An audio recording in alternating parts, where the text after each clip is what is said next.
আজকে দেখে নেব যিনি আপনার সাথে নো কন্ট্যাক্টে রয়েছেন, আপনাকে কোনোভাবে ঘোস্ট করেছেন বা কোনোভাবে আপনাকে কষ্ট দিয়েছেন, ওনার মনের মধ্যে আপনাকে ঠিক নিয়ে কি চলছে, ফিরে আসতে চাইছেন নাকি? ওকে, 7 অফ পেন্টাকলস। নেক্সট এখানে কুইন অফ কাপস। আচ্ছা, আর এখানে রয়েছে 6 অফ সোর্ডস।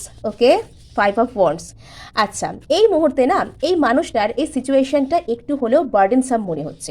এখানে বাইরের কোনো রকম কোনো লোকজন ইনভলভড থাকতে পারেন, অর্থাৎ এখানে ওনার কোনো রকম কোনো ফ্যামিলি, কোনো বন্ধুবান্ধব বা আপনার কোনো ফ্যামিলি বা বন্ধুবান্ধব ইনভলভ আছে বলে ওনার সন্দেহ। কিন্তু উনি এই সমস্ত কিছু থেকে হিল করছেন, উনি একটা ট্রান্সফরমেশন চাইছেন। উনি চাইছেন আপনাকে এবং নিজেকে একটা শান্ত জায়গা, একটা শান্তির জায়গার মধ্যে নিয়ে যেতে। উনি আপনার জন্য হিল করছেন, উনি আপনার কাছে আসতে চাইছেন। এবং আপনারা সবাই এখানে ক্লেম করবার জন্য অবশ্যই সাবস্ক্রাইব করবেন।